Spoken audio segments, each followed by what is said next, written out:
अंबेडकर का बनाया हुआ लोकतंत्र है, को नहीं लड़ा। एक सवाल और था, छोटे छोटे सवाल ले लेते हैं। जब से आप सांसद बने हैं उसके बाद से लगातार सोशल मीडिया पे अयोध्या वासियों को गालियां दी जा रही हैं, उनको कोसा जा रहा है, उनको ये कहा जा रहा है कि अयोध्या के लोग गद्दार होते हैं और अयोध्या जो भी दर्शन करने जाए वहां कोई सामान न खरीदे जाके।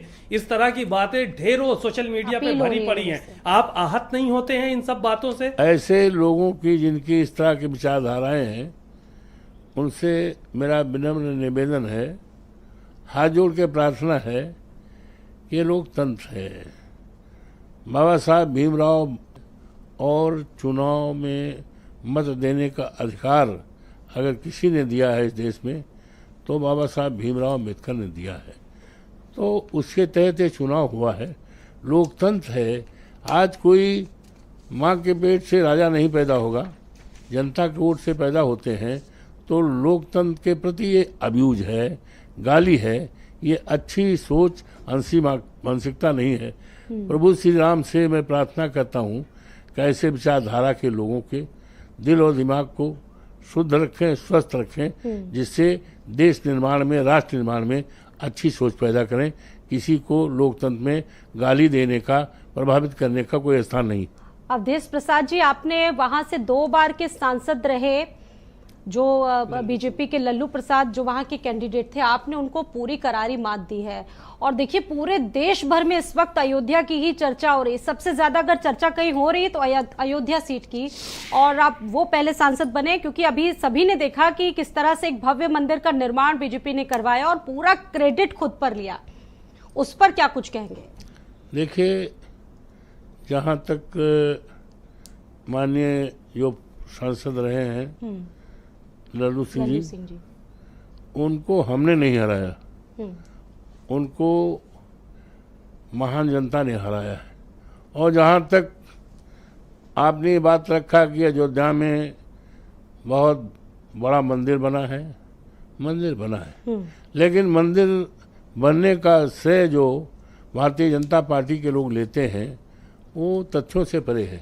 मंदिर निर्माण माननीय उच्चतम न्यायालय के आदेश हुआ। आपको याद होगा जब आज दुनिया में हमारे नेता श्रद्धेय मुलायम सिंह जी नहीं रहे हैं, उनके सामने ये सवाल आता था तो उन्होंने कहा बेशक मंदिर बने या तो आपसी समझौता से बने या न्यायालय के आदेश से बने। यही बात जब माननीय अटल जी इस देश के प्रधानमंत्री हुए, उनके सामने बात रखी गई कि आप अब केंद्र में हैं, आप सरकार सूबे में है, अब मंदिर निर्माण कब होगा? तो उन्होंने भी यही बात कही कि मंदिर निर्माण होगा लेकिन या तो आपसी समझौते से होगा या न्यायालय के आदेश से होगा।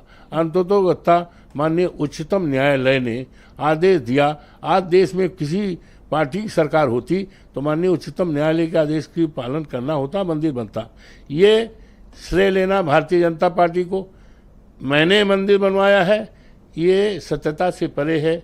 और जहाँ तक राम को लाने का सवाल है, पूरे देश ने देखा है, हमारे विद्वान आदरणीय मोदी जी हमारे देश के प्रधानमंत्री हैं।